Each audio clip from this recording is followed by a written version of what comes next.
Welcome to Somali Nexus, where stories live, voices rise, and our culture finds its rhythm once more. You're listening to Echoes Across the Sands, Somali Literature, a podcast dedicated to tracing the soul of Somali storytelling across time, land, and language.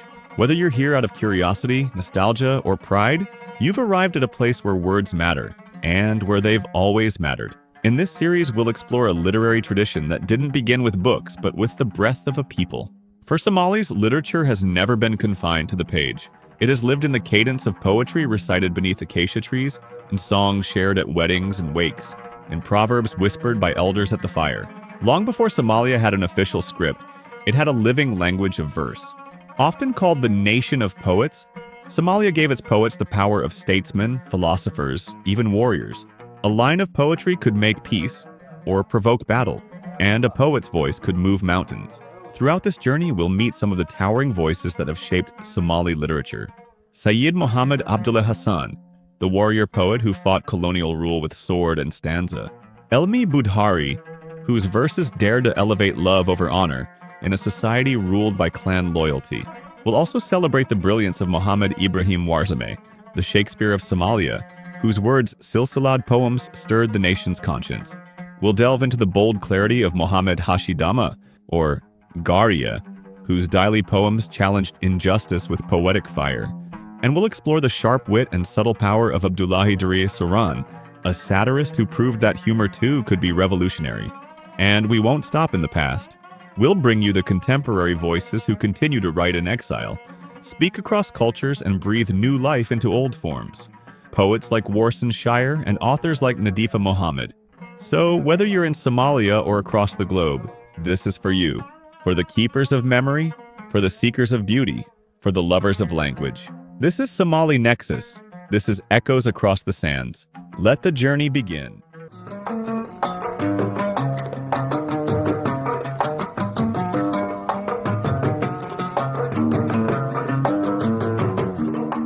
We often think of literature, locked onto the page, ink and paper, that sort of thing. Right, bound books. Exactly. But imagine a culture where stories, poems, the very fabric of their history and identity just flowed purely through spoken word for centuries. This is pretty incredible to think about. Okay, let's unpack this. We're diving into the extraordinary realm of Somali literature, a tradition so deeply embedded that Somalia is famously called the nation of poets. Yeah, and what's really compelling, I think, is that this isn't just some historical detail. For generations, poetry in Somalia wasn't just, art for art's sake. It was fundamental. Absolutely. It was the bedrock. Think about it. History passed down through recitation, diplomatic deals basically hammered out in verse, social commentary delivered with this unforgettable power of alliteration and metaphor. It really was everything. And this deep dive using our sources here is going to take us from those incredibly rich oral roots right up to the thriving contemporary stuff from Somali writers all over the world. It's an amazing story. How this tradition survived for centuries without its own script, and then how it adapted brilliantly, really, when writing systems finally came along. And here's where it gets really interesting for me. How did that deep reliance on the spoken word shape the culture? Maybe in ways that are different from places with long written histories. That's something we really want to get into today. Okay, so let's start at the beginning. The origins, the sheer power of that oral tradition. Before any formal alphabet really took hold, poetry was just the lifeblood. Yeah. Consider this. In a society where reading and writing weren't common, the poet, they held this really unique position. They weren't just crafting nice verses. They were, in effect, the keepers of collective memory. Like living archives. Our sources really emphasize that the poet was historian, philosopher, diplomat, even a kind of journalist, Shaping public opinion, guiding decisions just with words. It's almost hard for us surrounded by text to really grasp that kind of influence. Yeah. What do you think maybe the pros and cons of holding history like that in collective memory? Well, that's a great question. On one hand, it definitely fostered a strong sense of shared culture, didn't it? Knowledge was accessible to everyone, not just those who could read. And the performance itself must have been powerful. Exactly. Reciting poetry together, it reinforces social bonds. But the downside? Well, relying only on memory means things can get unintentionally changed or even lost over time. There's always that risk. Right. And within this oral world, specific poetic forms developed. The Gabe, for instance, that epic form, really strict alliteration, long lines like 14 to 16 syllables held immense prestige. And these weren't just little rhymes, they tackled big themes: bravery, leadership, community, well being. You could just imagine these intricate alliterative poems being performed, maybe swaying opinions on really crucial stuff. How do you think the structure itself, the length, the alliteration, gave it that authority? Well, the rigor of the Gabai form, especially that demanding alliteration, it would have signaled the poet's absolute mastery and dedication. It wasn't easy, right? That complexity plus the serious themes probably gave it that weight, that gravitas in the community. It required real skill, deep understanding. Then you have the Gairar and Giifto. Shorter, more concise, maybe 7 or 8 syllables. Our sources mention them for war chants. You can almost hear that rhythmic urgency. But also praise songs, community gatherings. Sounds like they were more flexible, maybe quicker to compose precisely. Their brevity, their rhythm made them perfect for moments needing that immediate emotional punch or, reinforcing the group, rallying warriors, celebrating something, a different, maybe more immediate function than the goodbye. And we absolutely have to talk about the Brenber. This is the form specifically linked to women, right? Yes, very important. And not just spoken song with dance, percussion, often about social events, childbirth, praise. It really highlights the vital cultural role women played in shaping art in Somali society. What does having a distinct female form like Brenber tell us about? Maybe gender roles and artistic space back then? It suggests, well, a certain degree of autonomy, doesn't it? A recognized space for women's voices and the arts and the themes they focused on, community, celebrating life, shows how important their experiences were in shaping the culture. It's a good reminder that oral traditions aren't monolithic. They have diverse voices. And the structure of all Somali poetry sounds just incredibly complex. That strict alliteration, repeating specific sounds in specific places in every line, that must have required an amazing memory and linguistic skill. That's absolutely a real feat. And the metaphors they use, camels as noble steeds, rain as tears, it just paints such a vivid picture of their world. How did relying on these intricate patterns and metaphors actually shape how people remember things? Well, the alliteration and metaphors would have worked like powerful mnemonic devices, wouldn't they? Making the poems easier to remember, easier to pass down accurately. Right hooks for the memory. Exactly. And the metaphors rooted in their everyday life made abstract ideas more tangible, more resonant. It was a really sophisticated way to encode and keep knowledge safe. And beyond poetry, our sources also stress how important storytelling, the shaiko and proverbs mamahio were. They were like the foundation for teaching, for passing on wisdom. Yeah, the didactic backbone, you could say. Those folk tales, animals that talk, figures like Dagder, legends like Oldeed, they weren't just fun stories, they carried essential moral lessons. And those proverbs, the mamahio, they're like these concentrated hits of community wisdom. Short, memorable, layered with meaning. Like Intadan Falinka Fierso, Before you act, look well. Exactly. or Akun Laan Wa Iftien Laan. Lack of knowledge is lack of light. These weren't just cute sayings, they were actively used in daily life, in speeches, guiding behavior, reinforcing shared values. How did they help hold society together, do you think? Well, they served as these easily remembered, culturally approved guides for how to act, how to decide things. Being so concise meant you could just pull one out in almost any situation. Providing that shared framework for understanding norms, ethics, like a kind of social glue, really reinforcing common values. Okay, so we have this incredibly rich, sophisticated oral tradition, the backbone of the culture for ages. Now, how did the shift towards writing begin? Our sources talk about the early influence of Arabic script coming in with Islam way back around the 13th century. Right? And what's really interesting there is how that early contact showed up linguistically. You get this thing called farwadad, which was basically religious scholars, the Wadads, using Arabic script informally to kind of sound out Somali. Phonetically, it wasn't standardized, so spellings were all over the place, but it did a job. It let them write down religious poems, devotional texts, maybe even early translations of Arabic works into something recognizably Somali. It was a step, even if unofficial, towards writing the language down. What does that early unstandardized use tell us about why people first wanted to write Somali? It suggests the main driver was religious at first, doesn't it? To keep and share Islamic teachings in a language people understood. And the lack of standardization shows it was probably more practical, localized efforts by religious figures, not some big national push for one single writing system. Exactly. Then you fast forward to the early 20th century, and you get this amazing burst of linguistic creativity. People inventing specifically Somali alphabets, Osmania, Barama, Kadere. These sound like real acts of cultural self-expression. Osmania especially being totally original characters designed just for Somali sounds. And It really was. Osmania from the 1920s was a very conscious effort to capture Somali phonology accurately. 22 consonants and 8 vowels, designed just for the language.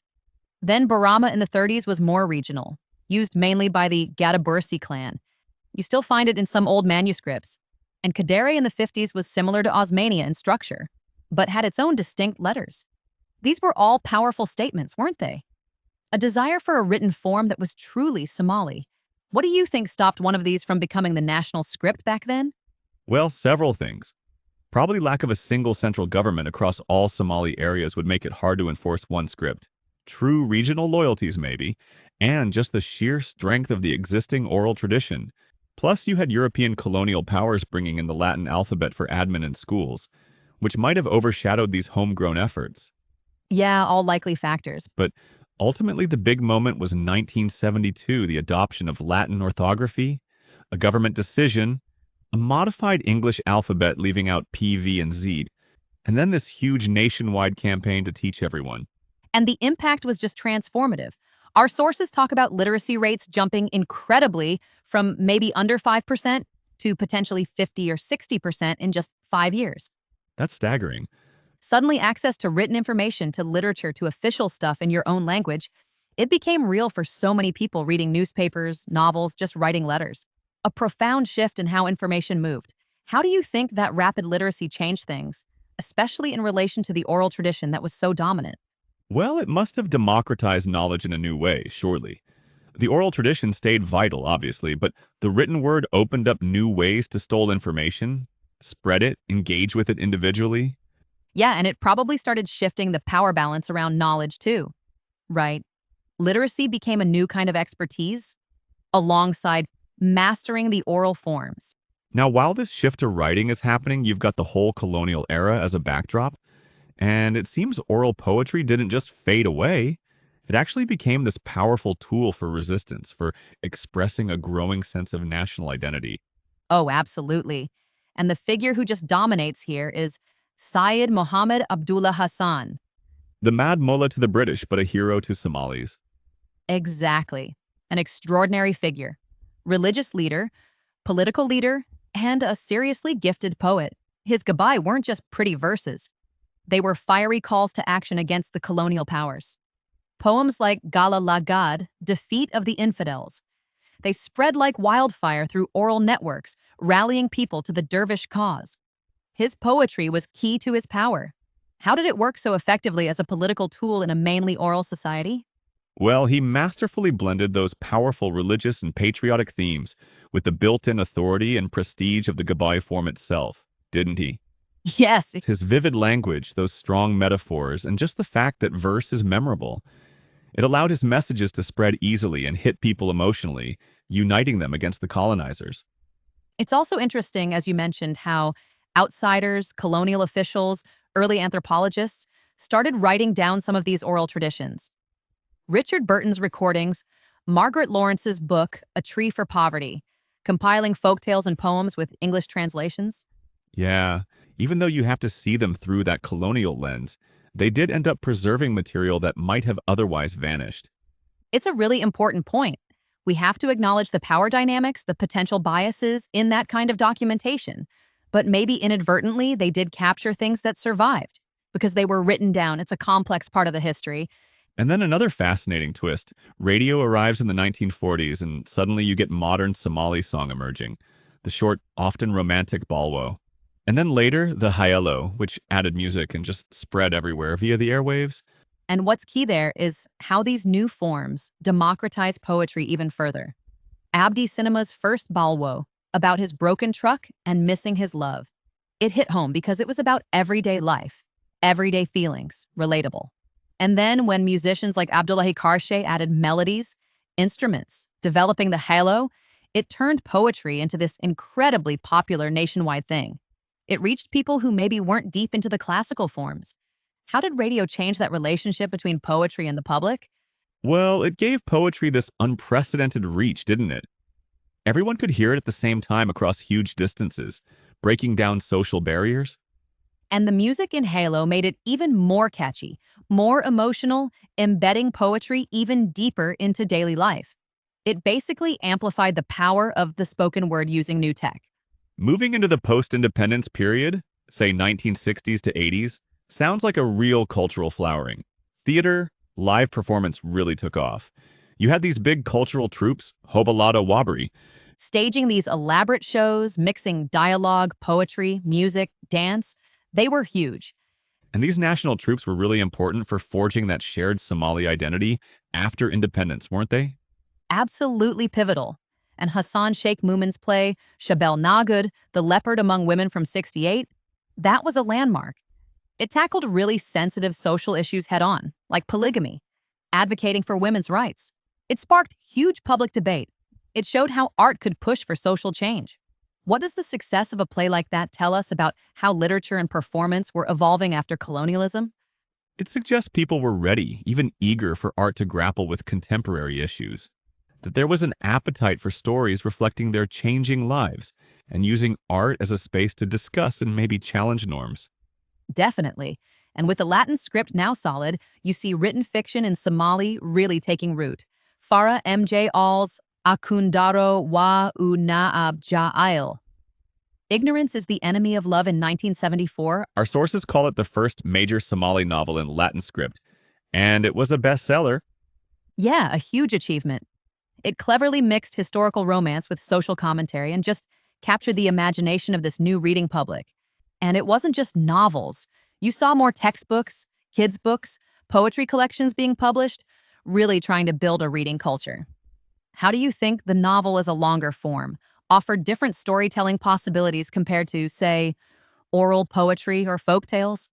Well, it gives you much more space, doesn't it, to develop complex characters, intricate plots, explore themes over a longer arc, maybe delve deeper into individual psychology in a way that's harder and shorter oral forms. Offers new ways to look at society through those extended stories.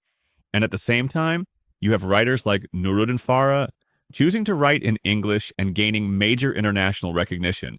His first novel, From a Crooked Rib, in 1970 tackling women's autonomy.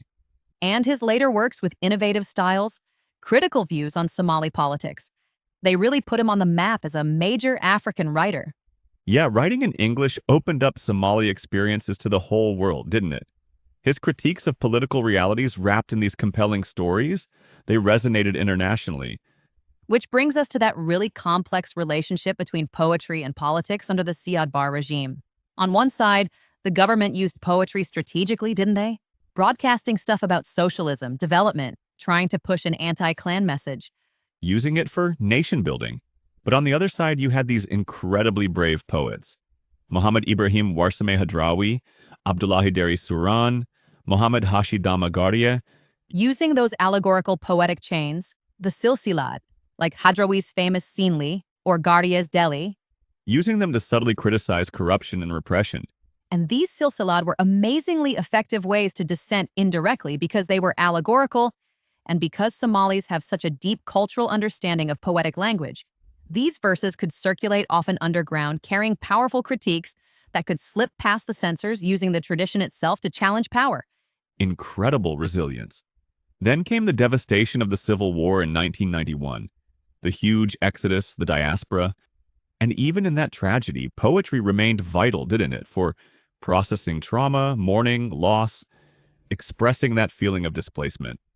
The verses of Hawa Jibril, documenting women's suffering during the war, they're incredibly powerful examples of that. And that experience of exile, of being scattered, it sparked this whole new wave of Somali literature from diaspora communities in Europe, North America, everywhere. Often in multiple languages reflecting their new lives.